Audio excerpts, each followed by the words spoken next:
Halo semua, kami dari kelompok 6 dengan anggota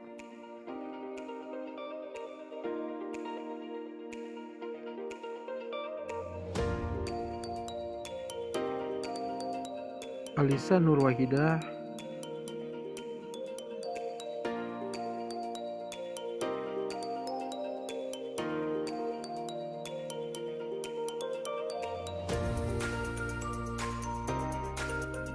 Anissa Sofi Afifah,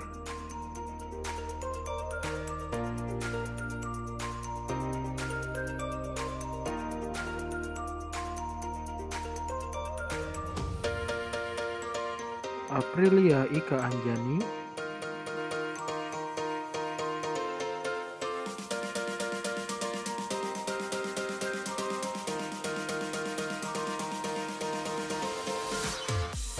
Dani Ramdan,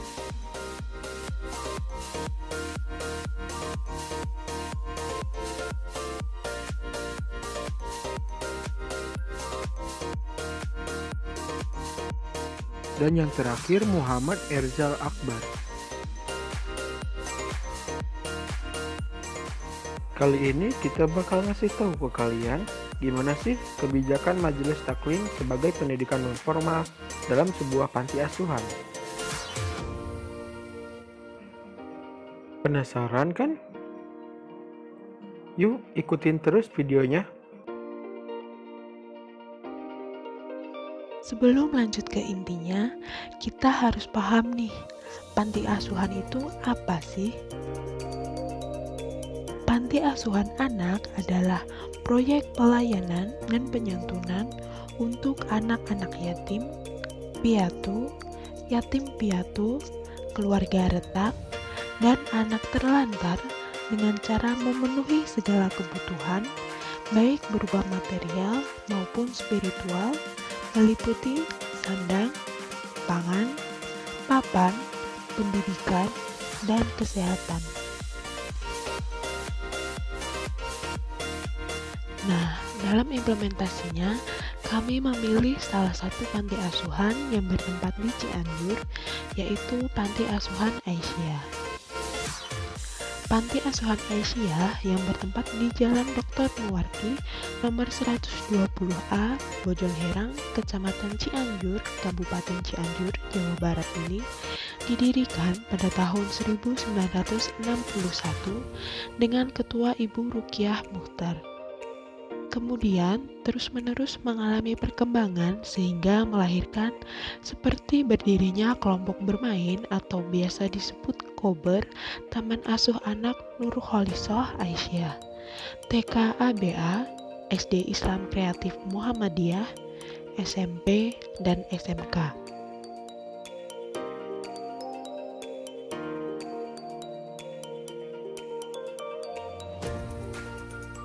Fasilitas yang tersedia dalam panti asuhan ini yaitu kamar, ruang makan, dapur, taman bermain, dan kantor.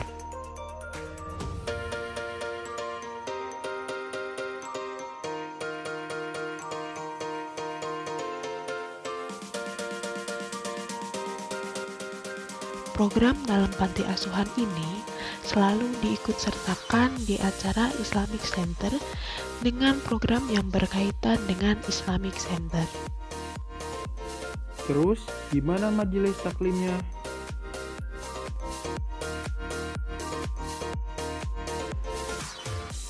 Majelis taklim adalah pendidikan diniyah non-formal dalam bentuk lembaga atau kelompok masyarakat yang menyelenggarakan pendidikan keagamaan Islam. Terus, tujuannya ngapain?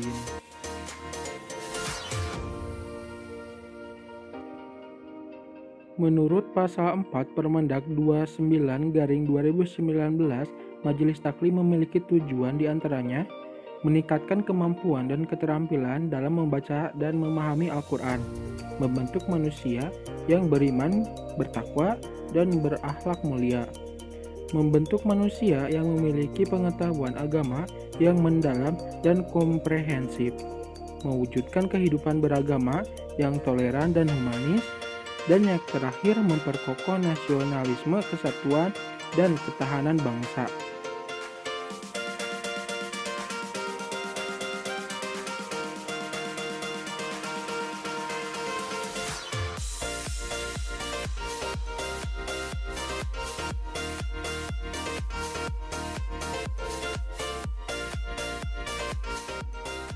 Majelis Taklim yang dimiliki oleh Panti Asuhan Aisyah memiliki tujuan yang tidak jauh berbeda dengan apa yang kebijakan Permendag, yaitu bertujuan untuk meningkatkan pemahaman dan pengalaman ajaran agama Islam di kalangan masyarakat dalam kehidupan sehari-hari. Kebijakan-kebijakan pendirian Majelis Taklim. Kalau kita mau mendirikan Majelis Taklim, apa kebijakan atau persyaratan yang harus kita penuhi?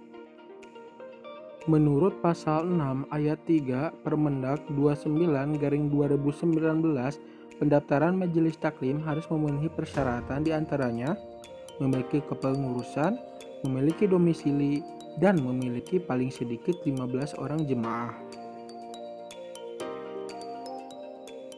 Penjelasan program pelaksanaan Majelis Taklim di Panti Asuhan sebagai bentuk pengasuhan alternatif terakhir sebagai wadah untuk Majelis Taklim sehingga anak-anak dalam panti asuhan dalam ruang lingkup agama. Majelis Taklim yang wajib disediakan dalam Panti Asuhan Aisyah antara lain kepengurusan. Seperti halnya kepengurusan panti asuhan, ada ketua, sekretaris, bendahara, dan humas. Pengasuh menjadi pengajar dalam Majelis Taklim. Kemudian domisili bertempat di Panti Asuhan Aisyah.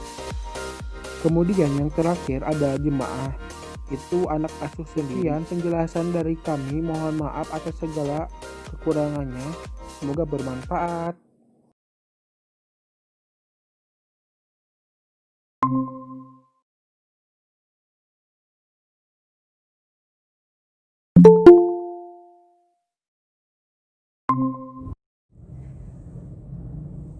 Halo, assalamualaikum. Iya, waalaikumsalam. Halo, dengan siapa? Ini tuh saya, saya Erjal yang kemarin sempat janji buat Oh iya, nanyain Erjal ya, perihal iya. panti. Iya. Oh iya. Gimana? Ya, kalau boleh tahu gitu, saya sedang chat dengan ibu siapa?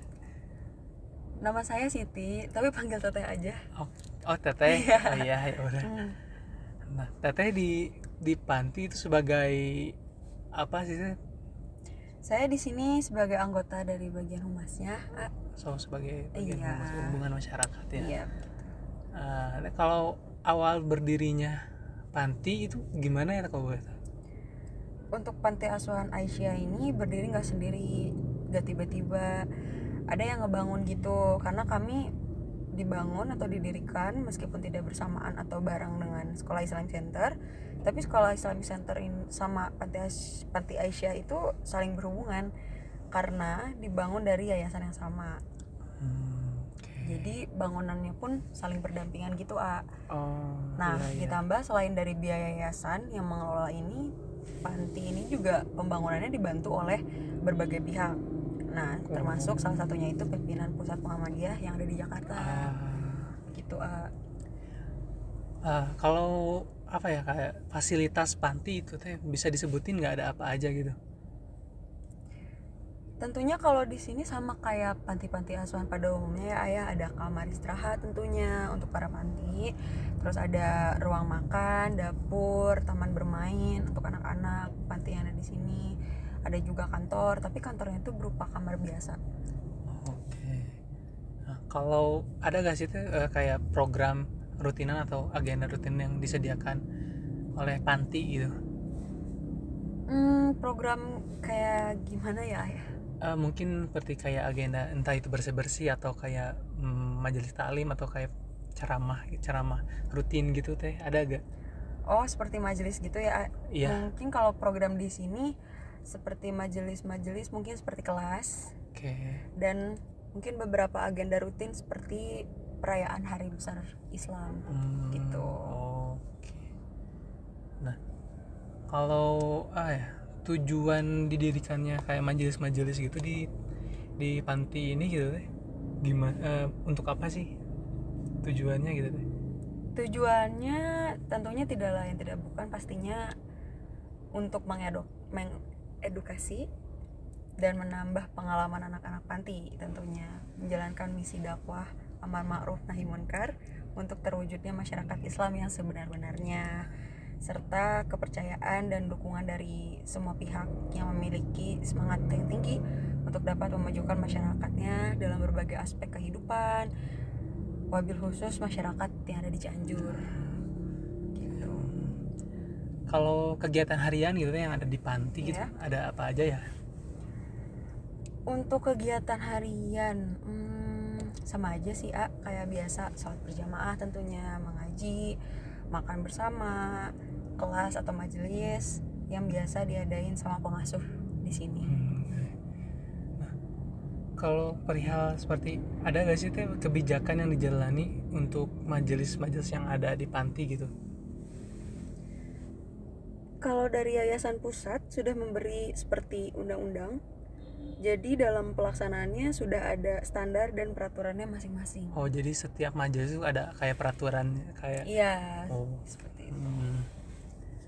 Nah, kalau dari majelis apa ya, program yang ada di majelis di panti gitu, ada apa aja sih kayak majelisnya?